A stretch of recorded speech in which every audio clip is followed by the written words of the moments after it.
దేవుడి దయ, ప్రజలందరి చల్లని దీవెనలతో ఈరోజు పేదలందరికీ కూడా మంచి చేసే మరో మంచి కార్యక్రమం ఇవాళ ఇక్కడ నుంచి జరుగుతూ ఉంది. ఏకంగా 31 లక్షల పేదలకు ఇళ్ల పట్టాలను పొజిషన్ సర్టిఫికెట్ల రూపేణా అయితేనేమి, అన్డివైడెడ్ షేర్ ఫ్లాట్ల రూపేణా ఇచ్చే కార్యక్రమం అయితేనేమి, డి పట్టాల రూపేణా ఇచ్చే కార్యక్రమం అయితేనేమి, దేశ చరిత్రలో తొలిసారిగా ఈ రకంగా 31 లక్షల పేదలకు మంచి జరిగిస్తూ ఈరోజు ఆ పేదలకు, ఆ అక్క చెల్లెమ్మలకు ఇచ్చిన డి పట్టాలను సైతం రిజిస్ట్రేషన్ చేసి ఆ అక్క చెల్లెమ్మల చేతుల్లో పెడతా ఉండే మరో మంచి కార్యక్రమం ఈరోజు ఒంగోలు నుంచి ఇక్కడే జరుగుతూ ఉంది అని చెప్పడానికి సంతోషపడతా ఉన్నా. రాష్ట్రంలో పేదలందరికీ ఇళ్ల స్థలాలు ఇచ్చే విషయం కానివ్వండి, వారికి శాశ్వతంగా మేలు చేసే అడుగులు వేసే విషయంలో కానివ్వండి,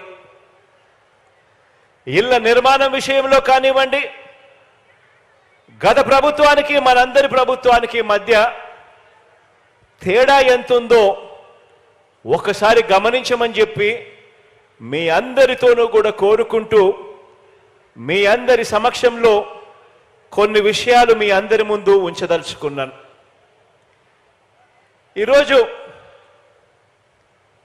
మనం చేసే ప్రతి పని, ఈ 58 నెలల కాలంలో వేసిన ప్రతి అడుగు పేదల జీవితాలు మారాలి, వారి బ్రతుకులు మారాలి, ఆ పేద పిల్లలు ఎదగాలి, ఎదిగి భవిష్యత్తులో పేదరికం నుంచి బయటకు వచ్చే పరిస్థితి రావాలి అని ప్రతి అడుగు పడింది.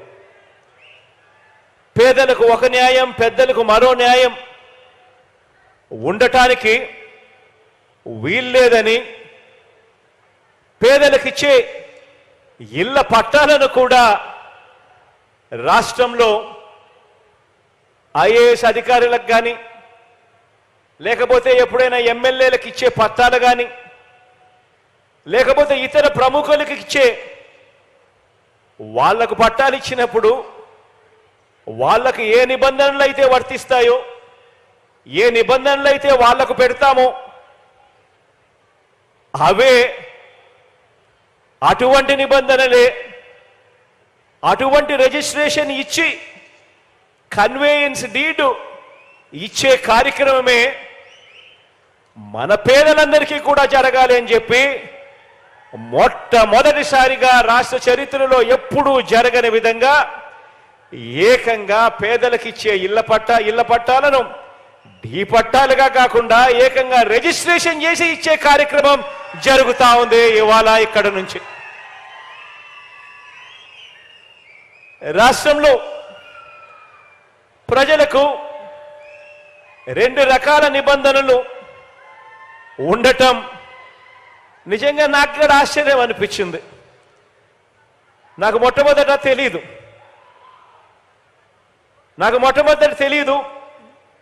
తెలుసుకున్నప్పుడు నాకే ఆశ్చర్యం అనిపించింది. ఏ రాష్ట్రానికైనా కూడా ఈ రకంగా 2 రకాల నిబంధనలు ఉండడం, పేదలకు ఒక రకమైన నిబంధనలు, పెద్దలకు ఇంకొక రకమైన నిబంధనలు ఉండడం ఏ రాష్ట్రానికైనా కూడా మంచిది కాదు. 77 ఏళ్ల స్వాతంత్రం తర్వాత కూడా మన రాష్ట్రంలో ఈ రకంగా 2 రకాల విధానాలు ఉండటం మీద తిరుగుబాటు చేస్తూ మనందరి ప్రభుత్వం పరిపాలనా సంస్కరణలను తీసుకువచ్చింది. ఒక్క ఇళ్ల పట్టాల విషయం ఒకటే కాదు, ఈ 58 నెలల మన ప్రయాణంలో ప్రతి అడుగు కూడా ఒక విప్లవాత్మక సంస్కరణ తీసుకొచ్చే దిశగా అడుగులు పడ్డాయి అని చెప్పడానికి మీ బిడ్డగా సంతోషపడతా ఉన్నాను అని చెప్పి సందర్భంగా తెలియజేయడానికి గర్వపడతా ఉన్నా. గ్రామానికి గ్రామ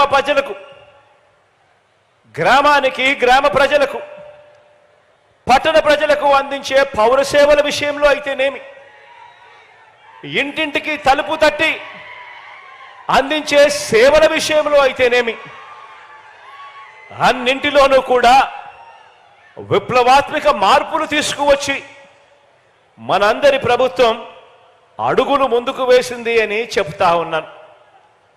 ఈ విప్లవాలకు మూలం పేదలకు న్యాయం, పెద్దవారికి ఒక న్యాయం అన్న విధానాన్ని ప్రతి అడుగులోనూ కూడా మార్చేసేయాలి అని తపన తాపత్రయంతో పడిన అడుగులు. పేద పిల్లలకు గవర్నమెంట్ బడి, పేద పిల్లలకు గవర్నమెంట్ బడి, ఆ గవర్నమెంట్ బడిలో తెలుగు మీడియం మాత్రమే.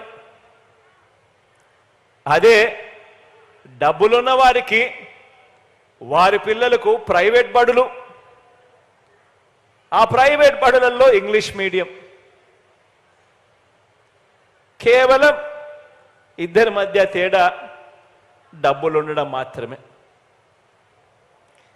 ఇది మనందరి ప్రభుత్వం అధికారం రాకముందు ఉన్న పరిస్థితి. ఇప్పుడు పేద పిల్లలకు ఇంగ్లీష్ మీడియం, అది కూడా మన గవర్నమెంట్ బడులలోనే.